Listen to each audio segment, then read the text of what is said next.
Magandang araw sa inyo lahat. Tayo ngayon ay magkakaroon ng talakayan patungkol sa ating asignaturang Gen Ed 13, Retorika o Masining na Pagpapahayag. Tayo ay nasa ikatlong kabanata na sa Aralin 4, ang pagpapahayag ng ideya sa matalinhagang estilo. Muli ako si Binibining Glofelyn Baez para sa inyong asignaturang Gen Ed 13.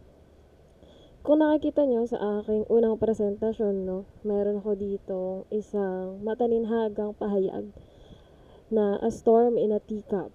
A big fuss made about something of little importance. O pwede din naman yung kaibahan nito o yung kabaliktaran ng ibig sabihin nito ay isang maliit na usapin pero pinapalaki, at hindi na rin lingid sa kaalaman ng lahat na nangyayari ito sa lipunan na mayroon tayo sa ating bansa, lalong-lalo na sa ating gobyerno.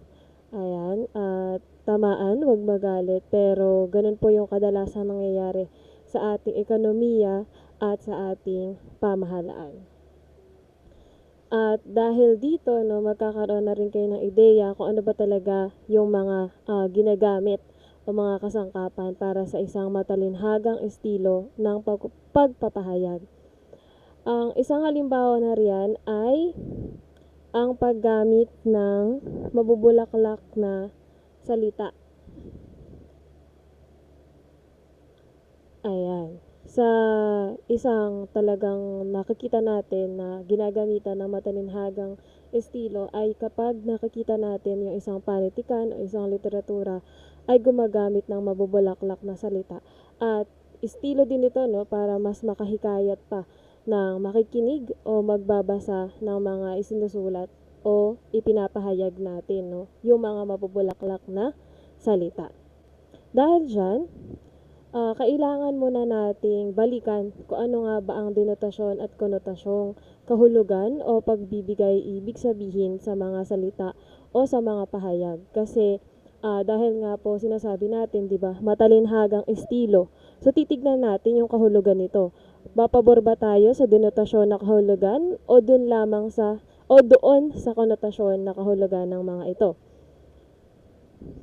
Ayan, makikita natin na mayroon dito gumagamit ng diksyonaryo at yung isa naman ay base sa opinion, Dahil po ang denotasyon ay ang kahulugan mula sa diksyonaryo o literal na pagkakabigay ng kahulugan sa salita. Sa kabilang banda naman, ang konotasyon, ito ang kahulugan ng salita ay batay sa opinion o interpretasyon ng tao. Kumbaga, hindi titignan yung mismong literal na ibig sabihin. Dahil na rin dyan, papasok yung POV ng author, yung punto de vista ng manunulat at saka o kalaban ng punto de vista ng tagapakinig o tagabasa dahil ginagamitan na ito ng konotasyong kahulugan ng mga salita.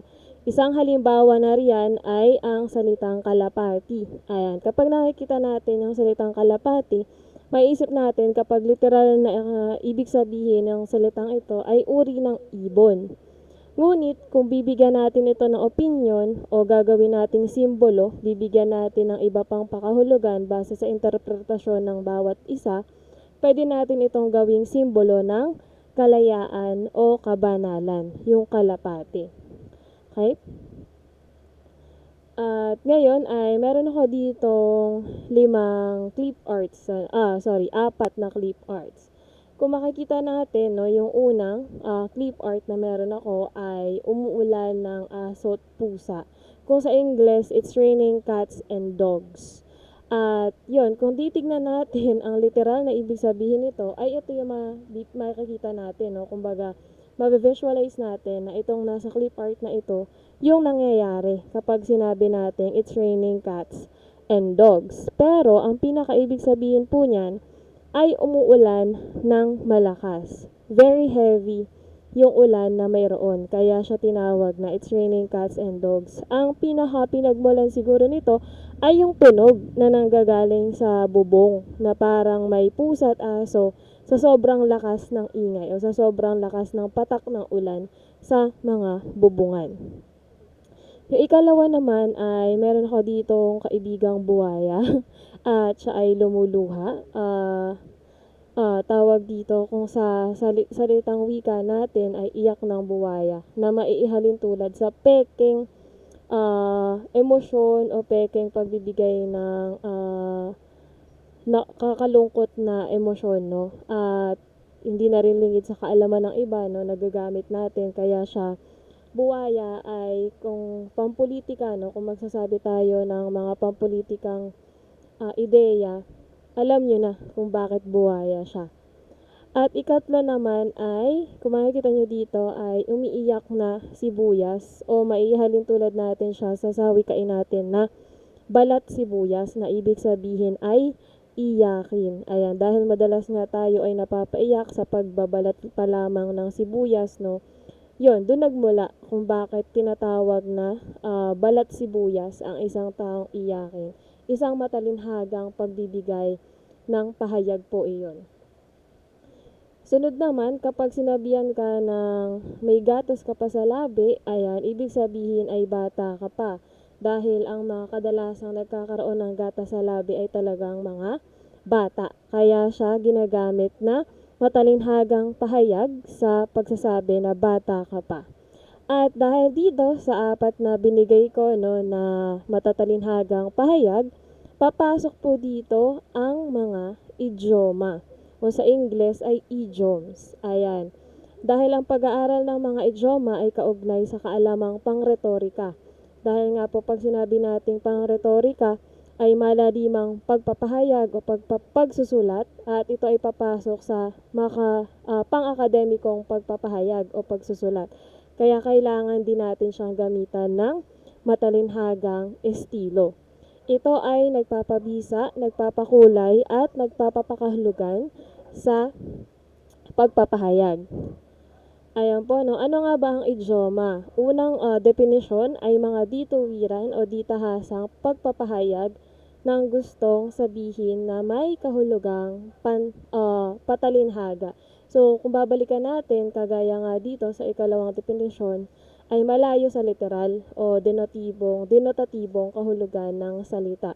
Ibig sabihin, konotasyon po yung kukunin natin o yung interpretasyon at opinion po yung kukuhanin natin pagdating sa mga idioma.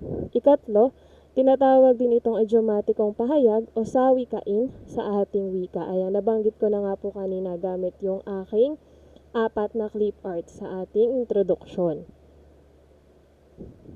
Ngayon ay magbibigay ako ng ilang halimbawa ng idioma at pabibigyan natin ng pakahulugan gamit batay dun sa paggamit nito sa isang pangungusap.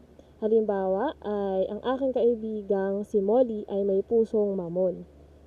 Ayan po, no. Pag sinabi kasing puso ay madamdamin tapos mamon malambot. Kaya siya kinumpara doon ay mabuti yung kalooban. Kaya siya naging pusong mamon o yung idioma na ginagamit o sawikain na ginagamit natin ay pusong mamon.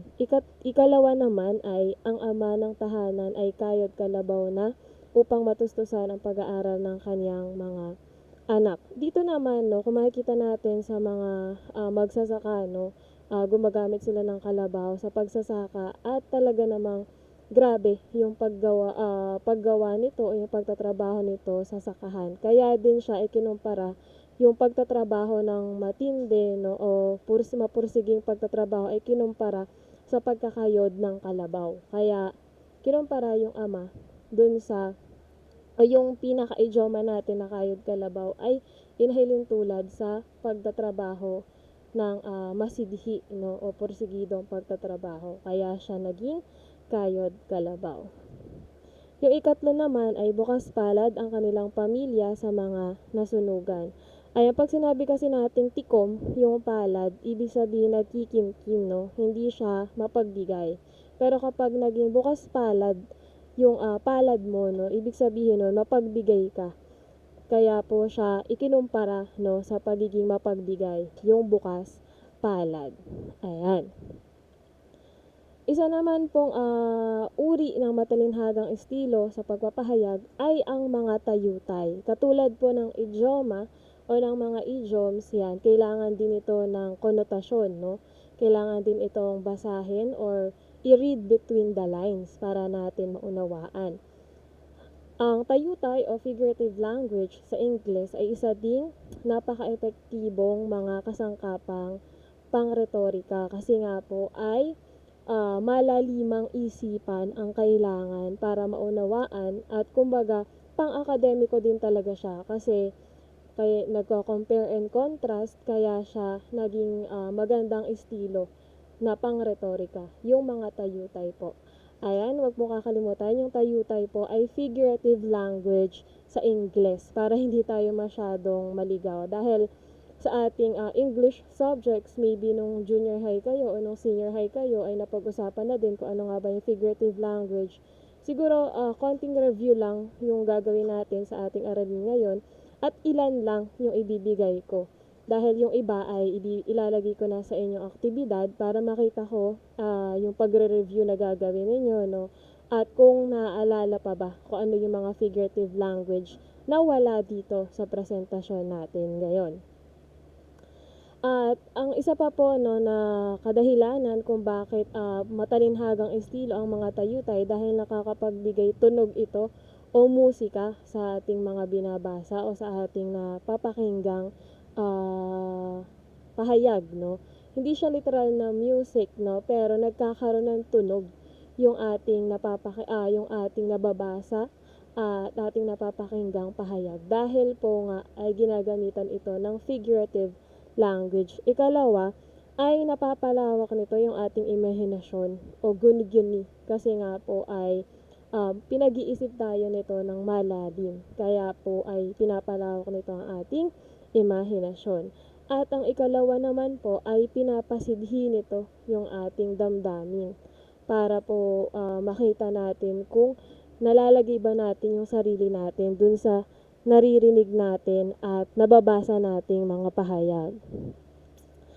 Ayan po, no? Una nating matutunghayan ay mga kasangkapang pangretorika sa paglikha ng tunog o musika. Ito yung mga tayutay na nakakapagbigay tunog o musika sa pag-uulit ng letra. Ayan, hindi siya literal na may kanta or kung ano man, ngunit nagkakaroon nga siya ng tunog dahil sa pag-uulit ng mga letra sa isang pahayag. Ang unang halimbawa nito ay ang aliterasyon. Ang pag-uulit ito ng mga tunog katinig o ng mga consonants sa inisyal na bahagi ng mga salita o sa umpisang bahagi ng salita, no? Halimbawa na riyan ay pag-ibig, pananampalataya at pag-asa. Yung letter P na katinig yung nauulit. Yung sunod naman po na halimbawa ay lungkot at ligaya, katinig L at masama o mabuti. O katinig M yung nauulit. Dito, no, yung sa spoken poetry, papasok lang natin yung sa spoken poetry kasi gumagamit ito kadalasan ng mga tayutay na nakakapagbigay arte lalo dun sa pag-spoken poetry kasi nagiging mas maganda yung tunog dahil ginagamitan ito ng iba't ibang pag-uulit ng letra, no? At ang unang halimbawa na nga dyan ay yung aliterasyon. Ulitin ko, sa umpisang letra po ito nag-uulit. Tapos, dapat katinig. Ang halimbawa ko pa rito ay mababakas sa mukha ng isang mabuting mamamayan ang marubdob niyang pagtatangi sa mahal niyang bayan. Ayan. Kung mapapansin nyo, no, nauulit yung katinig M. Kadalasan ay nasa umpisa kasi siya, tapos masasabi natin na ito ay gumagamit ng aliterasyon dahil ito yung mismong definasyon na binigay sa atin, no? Yung mababakas, mukha, mabuting, mamamayan, marubdob, at mahal. Kung titignan natin, no, wala nang ibang nauulit na katinig dito na kasing dalas ng katinig M. Kaya po yun yung nauulit sa initial na bahagi ng salita, yung katinig M po. Ikalawang tayutay na nagbibigay tunog o musika na sa pag-uulit ng letra ay ang assonance. Ito naman, pag-uulit ng tunog patinig. Kanina po ay katinig, ngayon ay vowels. sa alinmang bahagi ng salita. Halimbawa ay hirap at pighati. Ayan, yung patinig ay salamat at paalam, yung patinig at buhay na pagulong-gulong, yung patinig yun naman yung nauulit. Ulitin ko yung aliterasyon, katinig sa umpisa ng salita, ang assonance naman ay patinig sa kahit anong parte ng salita, yung titignan natin na nauulit.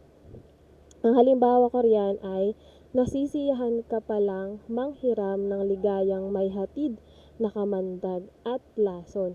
Kung titignan natin, no, yung nauulit na mga patinig ay i, hanggang dulo, a at i. Kaya po ay yun po yung senyales na assonance po yung mayroon dito sa ating pahayag na ito, no. Nasisiyahan ka palang manghiram ng ligayang may hatid, nakamandag at lason. Ayan, hindi natin masasabing aliterasyon to dahil hindi naman nauulit yung mga katinig sa umpisa ng salita. Ngunit nauulit yung mga patinig sa kahit anong bahagi ng salita. Kaya titignan natin maigi, no, kung ano nga ba ang aliterasyon, kaibahan sa assonance. At meron pa pong pangatlo. Yung pangatlo naman na kasangkapang panretorika o tayutay na nakakapagbigay tunog o musika ay ang consonance. Ayan po, katulad ng aliterasyon ang consonance. Pag-uulit ito ng mga katinig, pero ang aliterasyon sa unahang bahagi. Ang consonance ay pinal o sa hulihan po nauulit yung katinig o yung consonant na letra, 'di ba?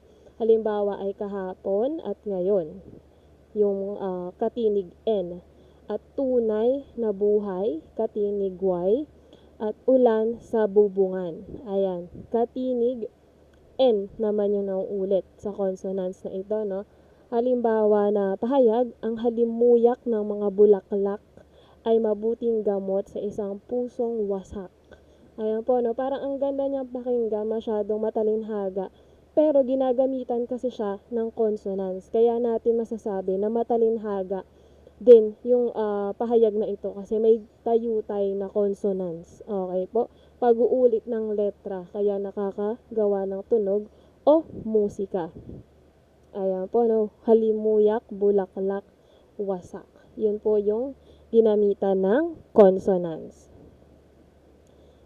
At yung pinakapanghuli po, no, na tayutay na nakakagawa ng nakakalikha ng tunog o musika sa isang pahayag ay yung mismong salita na nakakapagbigay ng tunog o musika. At dito gagamitin mo ang onomatopoeia. Ayan, pag sinabi nating onomatopoeia, ito yung sa pamamagitan ng tunog o himig ng salita ay nagagawang maihatid ang kahulugan nito. Ayan, halimbawa o mga halimbawa ay langit-ngit ng kawayan, lagaslas ng tubig, dagundong ng kulog, at haginit ng hangin. Ayan, kung titignan natin yung mga salitang langit-ngit, di ba? Parang may isip na agad natin kung ano ba yung, o parang naririnig na natin yung mismong tunog. Pero nabasa lang naman natin siya. Napakinggan lang naman natin siya o may nagsabi lang ng langit-ngit ng kawayan, pero parang sa perception ng isang tao gamit yung ating sense ng pangdinig, no, naririnig na natin kung ano nga ba yung tunog ng langit-ngit. Kagaya na rin dito yung lagaslas, dagundong at haginit. Okay, yan po yung onomatopoeia. Susunod nating mga tayutay ay bibigay pa rin ng tunog, pero dito inuulit na po yung salita. Okay po, yung salita mismo, yung inuulit kung sa aliterasyon, consonants at assonance ay inuulit yung salita kaya nagkakaroon ng tunog.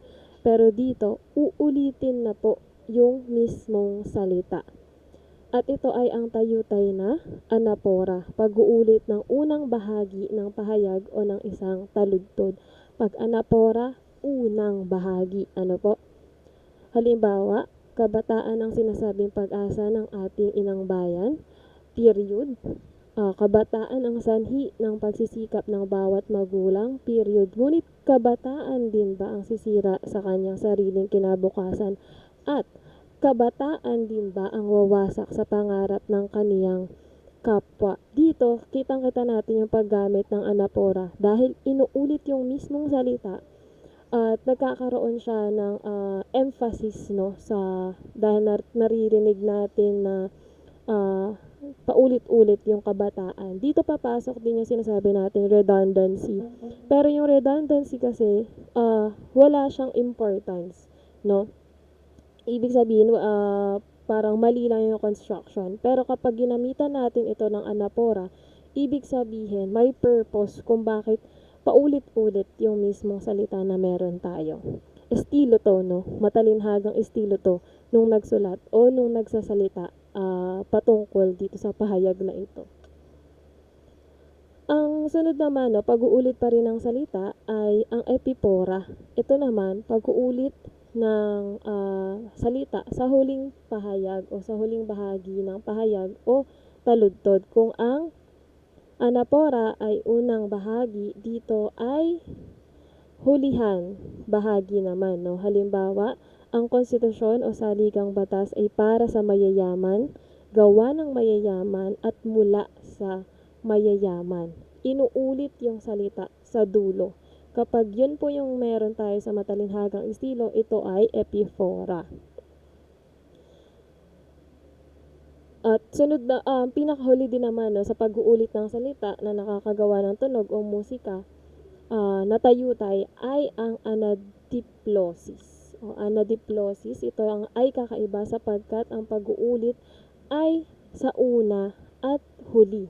Ayan, meron din tayong mga manunulat dito sa ating bansa. Meron din naman sa international na gumagamit nito, no? Yung meron na sa umpisa, meron pa sa hulihan.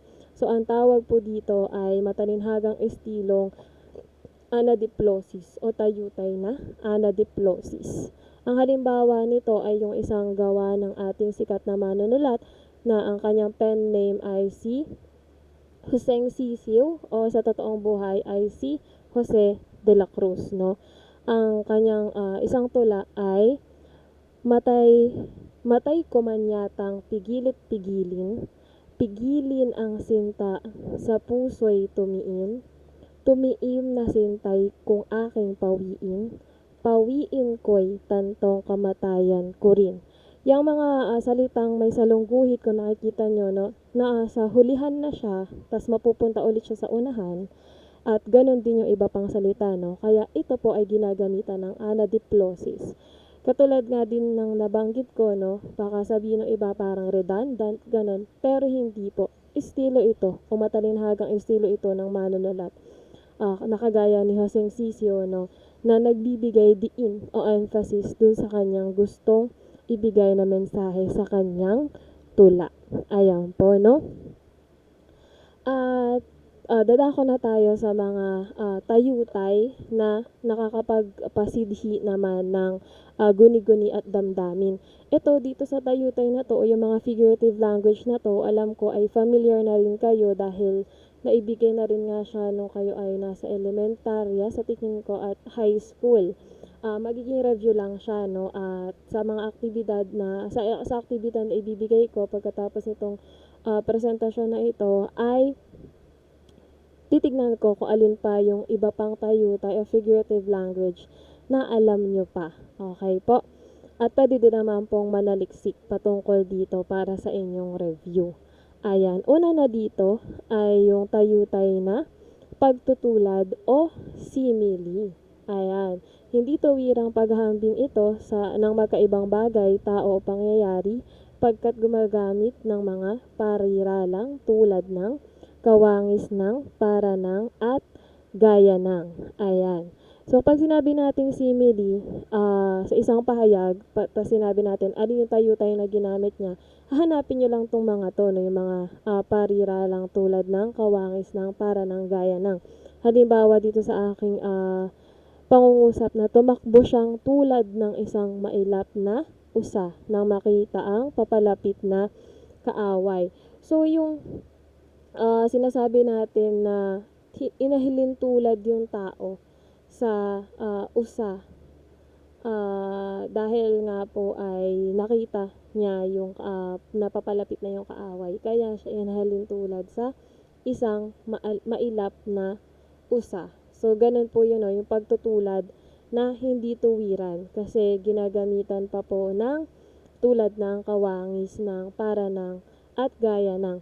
At yung kaakibat po ng pagtutulad ay yung tayutay na pagwawangis o metapora. Ito naman yung tuwirang paghahambing sapagkat hindi na gumagamit ng mga nabanggit na parirala sa simile. Direkta na po na pinaghahambing yung dalawang bagay. Ang halimbawa ay isang bukas na aklat sa akin ng iyong buhay, kaya't huwag ka nang mahiya. So yung buhay niya, malamang ay kaibigan niya to, ay isang bukas na aklat para sa kanya. Ikinumpara sa bukas na aklat yung kanyang buhay at direkta na po siya, kaya siya metapora. Wala nang parira lang tulad ng kawangis ng kaya tuwira na po yung ginawang paghahambing. Ang sunod na tayutay naman na nakakapagpasidhi ng guni-guni at damdamin ay ang pagbibigay katauhan o personifikasyon. Sa personifikasyon, madali natin itong ma-identify dahil inaaring tao rito ang mga bagay na walang buhay sa pamamagitan ng pagkakapit sa mga ito sa mga gawi o kilos ng tao. Halimbawa, mabilis na tumakbo. So, pag sinabi natin mabilis na tumakbo, pang tao siya, pang may buhay siya, pero ikinumpara siya sa oras. Sabi kasi dito, mabilis na tumakbo ang oras patungo sa kanyang malagim na wakas. Ayan po, kaya siya naging personifikasyon. Sunod po ay ang pagmamalabis o hyperbole. Lagpas ito sa katotohanan o eksaherado ang mga pahayag kung pakasusuriin. Kumbaga OA na siya sa pagbibigay ng yung matalinhagang estilo niya ay pagbibigay ng OA na pahayag, 'di ba? O yung eksaheradong pahayag. So halimbawa nito ay sa dami ng inimbitang kababayan, bumaha ng pagkain at nalunod sa mga inumin ang mga dumalo sa kasalang iyon. Siguro dahil yung mga bisita o yung mismong kinasal ay talagang nagkaroon ng madaming handa. At sobra-sobra yung binigay sa pahayag nito dahil bumaha na daw ng pagkain at nalunod na rin sa inumin sa sobrang dami. Kaya po siya naging matalinhagang estilo na tayutay na hyperbole o pagmamalabis. Ayan po, sabi ko nga sa umpisa ay ito yung ilan sa mga tayutay o figurative language na mayroon din tayo sa ating sariling wika. At hintayin po yung inyong aktibidad at makikita nyo doon yung mga iba pang tayutay na bibigyan nyo din ng pakahulugan at halimbawa. Muli pa ako po si Binibining Glophiline para sa inyong Gen Ed 13. Maraming salamat sa pakikinig.